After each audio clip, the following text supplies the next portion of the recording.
सरकार बलात्कार की घटनाएं बहनों के साथ, बेटियों के साथ जिस तरह से हो रही है ना, और जिस तरह से ये कांड होके चिंगारी आपने जला दी और बढ़ा दी, तो ये प्रदेश की सरकार को मैं उखाड़ फेंकूंगी और देश की भी सरकार को उखाड़ फेंकूंगी।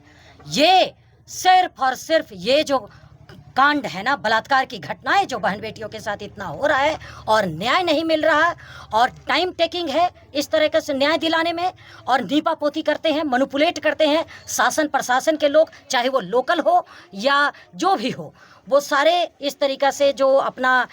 अशोक महतो की पत्नी अनीता देवी आए हैं परिजनों से मिलने के लिए और इंसाफ दिलाने के लिए जो है। पहले तो मेरे चैनल में स्वागत है मैडम। आज बहुत दुखद घटना हुई है 2 दिन पहले जी, और उसी को जानते हुए तो मैं तो बांकीपुर विधानसभा वहाँ जो कैंपेन हो रहा है तो उसमें थोड़े बिजी थे, लेकिन लोकल प्रशासन को कहा था कि एक्टिव रहने के लिए, संज्ञान में लेने के लिए कि मात्र 8 साल की बच्ची के साथ जो निर्मम हत्या की गई है और उसका बलात्कार किया गया है। और देखिए ये पूरी आवाम, पूरी माताएं बहनें सब यहाँ एकजुट होकर अपनी ये हृदय विदारक घटना को हमसे शेयर कर रहे हैं।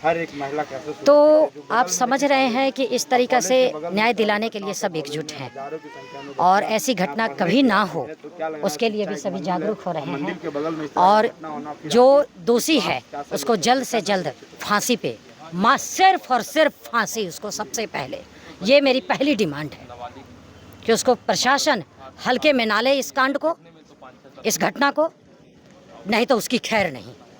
लेकिन देखिए बताइए, परिवार इतना गरीब परिवार से आते हैं, लेकिन अभी तक बच्ची को 24 घंटा टाइम दिया गया था, पुलिस प्रभारी नहीं दिए थे। मैं भी गिरफ्तार करेंगे, फीडबैक लेती हूँ सभी से, करके फांसी दे 24 घंटे के अंदर में, और उसके बाद पीड़ित परिवार को एक सरकारी नौकरी दे उस परिवार से और 50 लाख रुपया भरण पोषण के लिए दे। बहुत गरीब परिवार है, अक्सर गरीब परिवार के यहाँ से ही इस तरह की घटनाएं होती रह रही है। काजल बच्ची जो धानक समाज से थी जी, और स्नेहा कुमारी कुशवाहा समाज से थे, और भी कई बेटियां थी। किलोमीटर मैंने वो पैदल मार्च किया था हम अपने सभी माननीय आदरणीय सभी अभिभावकों के साथ। लेकिन मैं बता दूं वो न्याय अब तक नहीं मिला है। लेकिन ऐसा बात नहीं है कि आंदोलन और इनकलाब सीने में मेरे दफन हो गई, नहीं, उसको चिंगारी को आग लगा दिया और ज़्यादा प्रज्वलित कर दिया ये वातावरण करके, ऐसा कांड करके घृणित, वो भी हमारे क्षेत्र में हमारे अपने परिवार के लोगों के साथ।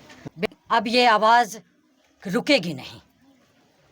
क्या लग रहा है इनके साथ इंसाफ मिलेगा? क्योंकि इस तरह के घटना को अधिकतर देखा जा रहा है, यहाँ 1 महीना में 2 घटना ऐसा हो चुका है और भी अलग बगल देखा जा रहा है, उसको नीपा पोती करके दबा दिया जाता है। आप विपक्ष में, आप सरकार का आईना दिखा सकते हैं, आप सरकार से सवाल कर सकते हैं। क्या लग रहा है कि आप पूरी मुस्तैदी के साथ आपके सारे नेतागण जो है इनकी बच्ची के साथ खड़ा रहेंगे?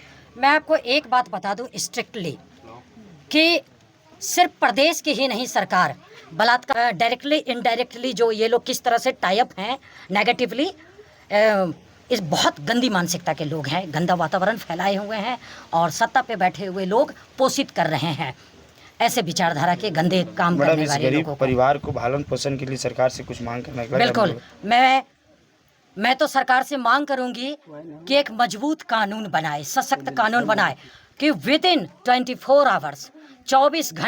वर्तमान विधायिका पहुंचे भी, देखिए अशोक महतो जी, क्या कहना सर, इस तरह की घटना देखने के बाद दिल दहल जाती है। एक छोटी सी बच्ची, मासूम सी बच्ची, उनका क्या कसूर था कि इस तरह दरिंदरों जो है घटना को अंजाम देते हैं?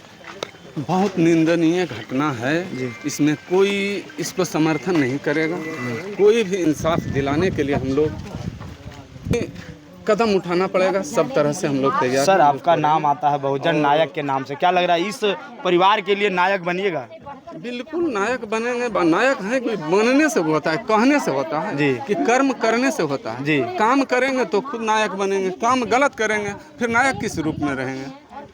इसलिए काम करना है, काम करने के बाद नायक बनता है, पहले नहीं बनता है। पहले कह कर के लोग चले जाते हैं, वैसा नहीं होगा। बहुत सारे नेता आते हैं, लोग कहते हैं ये साहू समाज से आते हैं, तेली जाति से आते हैं।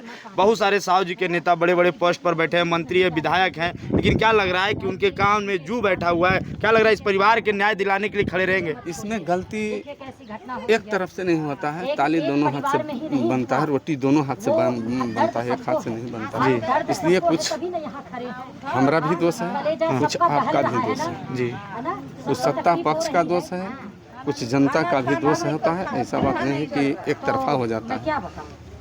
आप अपना बहुमूल्य वोट वैसे लोगों को देते हैं, वैसे नेता को चुनते हैं क्यों, ये घटनाएं दोबारा कभी ना घटे, जो कि वहाँ जाकर बदल जाते हैं। इसलिए वैसे लोगों से सावधान रहकर काम करना होगा, जनता को भी सतर्क रहना होगा और इंसाफ की लड़ाई लड़ना होगा, सबको मिलकर लड़ना होगा।